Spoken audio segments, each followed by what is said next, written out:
Welcome to Optimal Game State. Today I'm going to look at the Battle of Balin's Tomb box set, which was re-released by Games Workshop very recently. This is a bit of a weird kit as it's a bunch of old Middle-earth strategy battle game miniatures, but doesn't use any of those rules. It replays the scene out of the movie and has a fellowship facing off a bunch of goblins and a cave troll. The rule system is super simple, with models able to move and fight or fight and move, and that's pretty much the game. I want to talk about this box today because I do think it's a great example of the kind of game that we should aspire to make. It's self-enclosed, it's a single encounter, although you could use it as a springboard for the larger Middle-earth game. It's very recognizable, most people will have seen the scene play out and know all the characters involved. It's also a nice little hobby project to get all the models painted up, and the rule system is simple enough that anyone can play. It originally released in 2021, and this version is an exact copy of that. The sprues actually come from 2005 version, the Minds and Moria box, which was a starter for, at the time, the full version of the Middle-earth battle game. You've lost the rulebook and you've lost the scenery, but you do get a nice board and cards for the varied rule set. There are 3 sprues in this box, which does feel a little slim. There's a blue one which has all 9 in Fellowship, a red one which has 12 goblins split evenly between melee, spear and bow, and a grey sprue that makes a troll. It is a bit of a shock to open a GW box and find so few sprues of plastic, but it is still a total of 22 models. The Middle-earth line is a smaller scale to Age Sigmar and could be considered to be 25mm or 28mm true scale compared to the heroic scale that Age of Sigmar uses, which is often closer to 32 anyway. I've seen a lot of comments about how these aren't great sculpts, and that is true, although I suspect that's in comparison to the newer versions in line, or just a larger scale AOS models. You can quite clearly make out the actors for each of the Fellowship, and I found some amazing paint jobs that really bring them to life online. The goblins are a bit rougher, I have to admit. The mold lines across the face do smush things a bit, but they already had faces that even the mother wouldn't love. So yes, the models aren't amazing, but they are still good. Despite this box being a board game, these minis are a step above what you would normally consider to be board game miniatures. Assembly is relatively straightforward. Most models are a base and at most 2 pieces. The troll is the only one I really had some problems with, and it ended up using a lot of sprue goo to fill in the gaps. These are all slotted bases.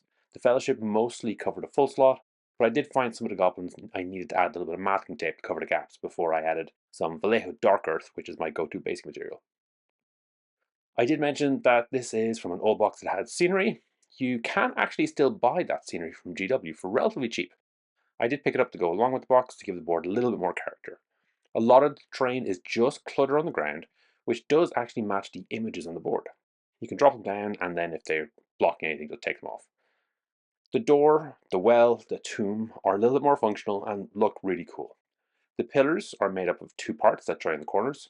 I have to admit this is a little annoying as it means the join can be a bit of a pain. For mine, I did a minimal effort job and you can still see the join across much of it, but it's only background scenery, so I'm not too fussed. Weirdly, they are all the exact same design, having a crack across the middle, even though they are on different positions of the sprue. It's a minor annoyance and, not something really to worry about too much. The board does have a position for everything apart from the pillars. The board has a space for what I think are smaller pillars and lots more of them. So I'll be putting these big ones in some of the edges, but in theory we could pick up another box for 4 more pillars. But I have to admit, I think it's good for the time being. They are marked on the board, and the 4 already give it a good feel.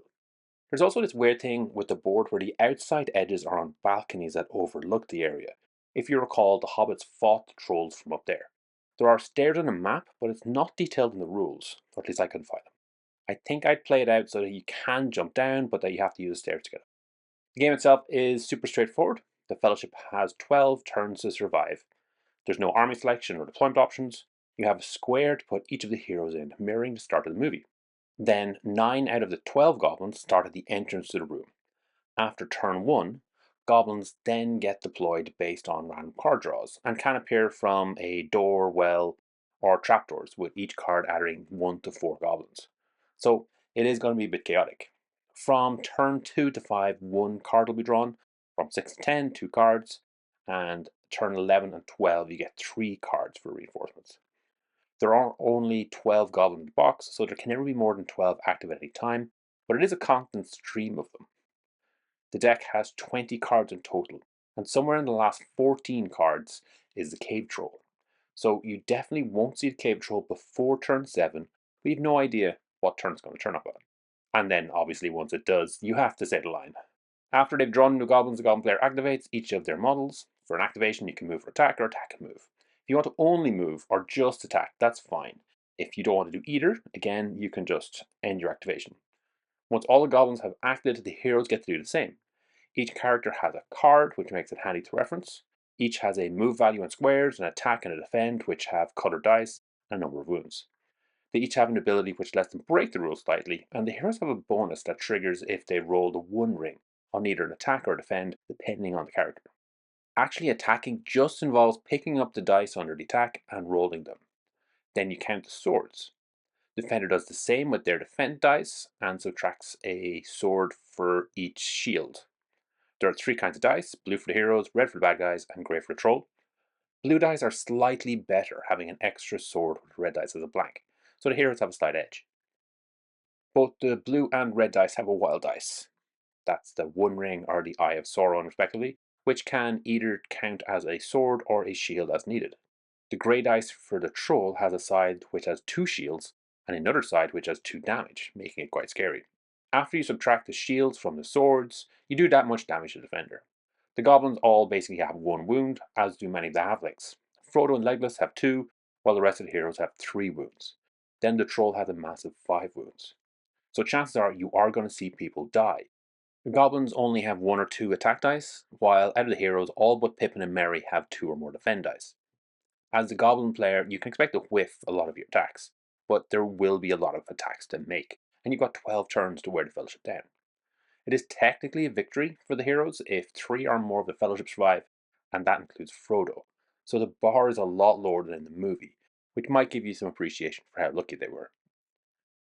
There is a lot of randomness here. You will eventually get through every one of the goblin cards over 12 turns, so the overall numbers will eventually be the same. But you can end up with getting tons at the start, which could be a bit overwhelming. There's also a big element of randomness with the dice, although it is a bounded randomness, as the heroes will always be rolling better dice and typically more dice than the goblins. I think a lot of the strategy for this game will involve having stronger fellowship fighters screening the weaker ones. If a model moves adjacent to an enemy, then the enemy gets a free attack with a single die with no defend dice. So you should be able to screen, but you will need to adjust when a goblin spawns in an unexpected spot. Honestly, I do feel like this has plenty of gameplay to keep things interesting, and it will have a decent amount of replay value. Yes, you will be playing through the same scenario over and over, but it should play out differently each time. If you do want to go further, the first step needs to be the core rulebook.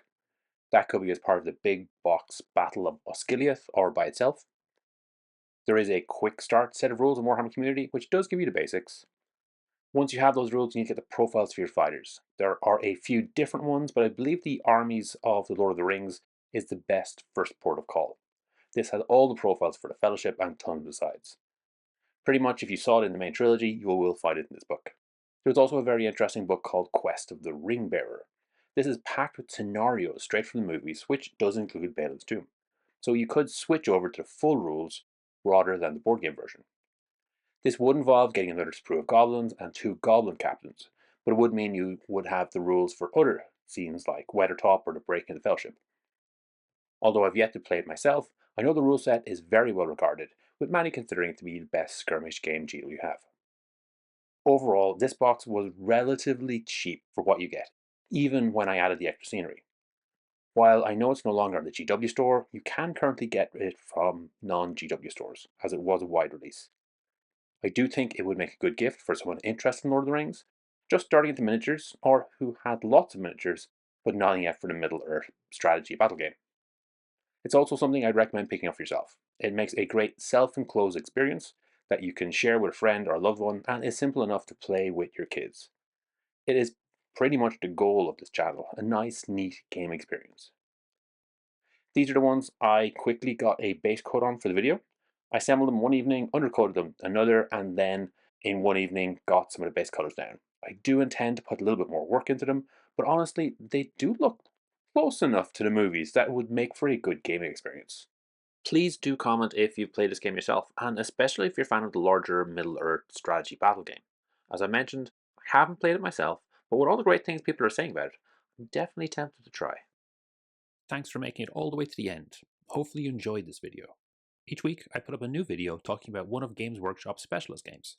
The goal is always to try and make the best possible two-player experience.